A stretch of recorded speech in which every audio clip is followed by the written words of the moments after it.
Hey everybody, Jackie Grant here. So today's topic is all about asking yourself as a business owner, is your business sustainable? Like, are you going to be able to keep it going, especially if you're working in the disability sector? Now, one of the things that's happened in June 2025 is that a lot of businesses are struggling. They're finding that they just can't get the support that they need for their business growth, like the right support for that sustainability. It's a lot of people are like, yeah, get more clients and do this and do that. But it's not that full on sustainability, how to have that strong foundation. The other thing to consider is the fact that the NDIS is constantly changing and it's going from a social model to a health model. So that looks completely different. There's a lot of plans having funding reduced, the amounts of funding for services, especially allied health, especially support coordination. We're seeing even in SIL that it's gone from 1-to-1 in many cases to 1-to-3, 1-to-4, which means that the houses that are set up need to be set up for that long-term sustainability.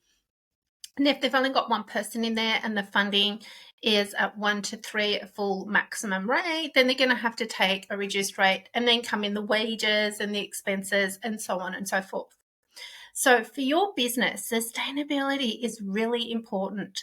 It's something to think about the longevity of it. Like, what does it mean? Really, what does sustainability in business mean? And what if tomorrow the services that you provide to a person with an NDIS plan, for example, are no longer required?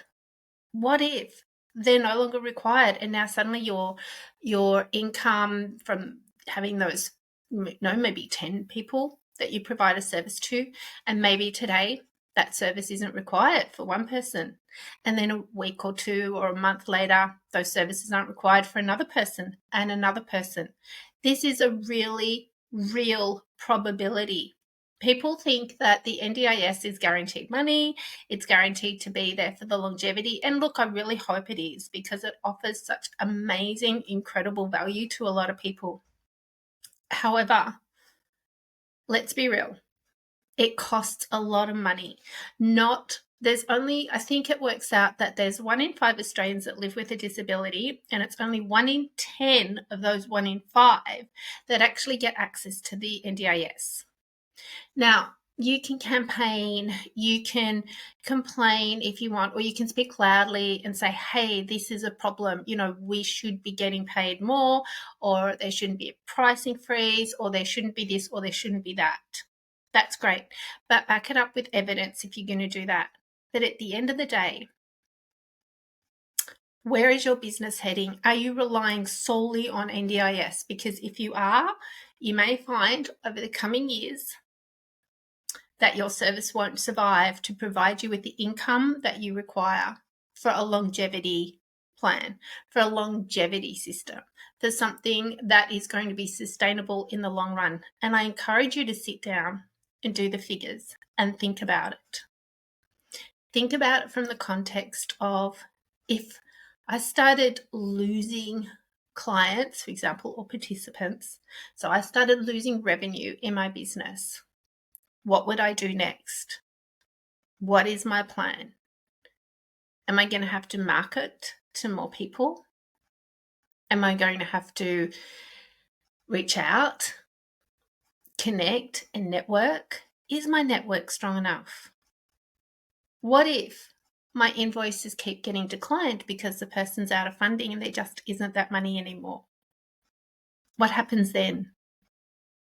What is your goal?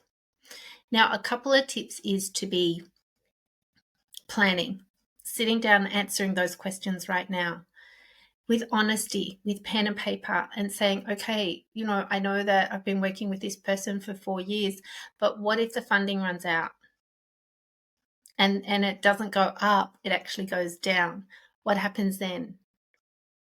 How, staffing cuts occur. So hours. So if a person has built their own team and their funding goes down, then the funding hours have to be decreased. The support hours have to be decreased. So what do you do then from a business perspective? It's horrible for the person that's receiving all this support and actually needs more and then they get less. That is horrible. But this video is all about that business sustainability. So I encourage you to think about this from the longevity. I see on social media a lot of people say, oh, NDIS is guaranteed money. No, it's not guaranteed. TIC is not guaranteed. No insurance is guaranteed. It's just something that is not. It's not. So many factors can influence it. And it is something that most people don't expect. They have this expectation of NDIS will always be here. Well, we're seeing hospitals struggling. We're seeing aged care struggling. We're seeing the building industry. Like, people need a house, right? Or a unit or somewhere to live. And we're seeing the building industry struggle. We're seeing the farmers struggle. Life is tough right now in 2025 across the board. So in your business, take a step back for a moment and think about those what ifs. They may never happen, but taking a moment to get really clear on the purpose of your business, to take a moment and say, if I can't get paid with NDIS funding, what else could I do? What else am I qualified to do? Now, one of the things that I will say is please don't go into consulting unless you've actually done a course or you've done some work in that, because consulting, a lot of people think that they can just become a consultant. And I just want to touch on that ever so briefly. I always say I'm a coach. I'm not a consultant. I'm a coach. Firstly, consultants often get paid massive amounts of money to be right, to have it right, to be able to come in and be able to help you meet your ethical and legal responsibilities as a business owner. So you need to know what they are. So studying business compliance is a good start.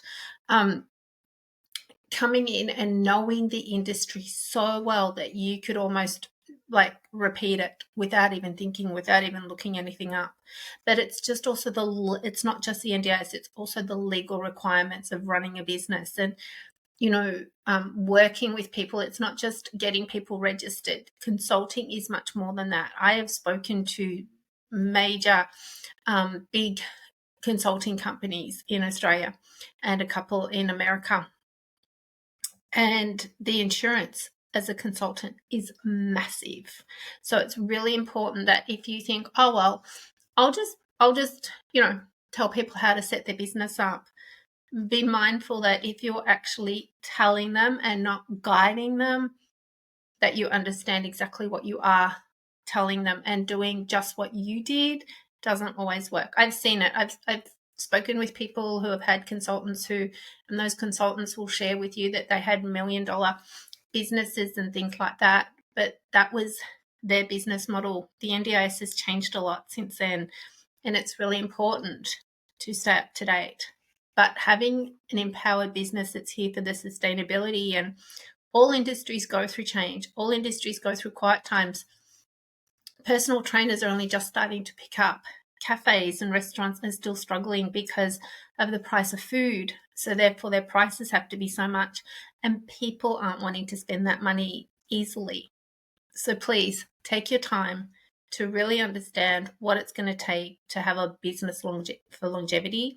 Maybe check out my from start to sustainability, like a business in disability sector. That's another video. But really just take the step to think, what is my business all about? What do I love doing and why am I doing it? And what if I started to lose income because there isn't the amount of work that there used to be?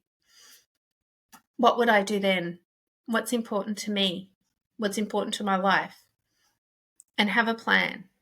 Having a plan is really important. All right, guys, reach out if you need support. We have coaching programs, and we're about to bring out a whole array of different things. So there is a course for businesses, not just in the disability sector, coming, or a program, and then there's going to be a personal one. It's a little bit different. It's not zoned into just NDIS, because I work with a lot of businesses that are not in NDIS.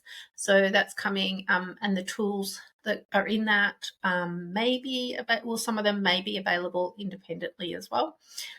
There's going to be events coming up around empowerment and things like that also. So stay tuned for that. And thanks for watching. Remember to like, subscribe, follow wherever you've watched this video. Take care.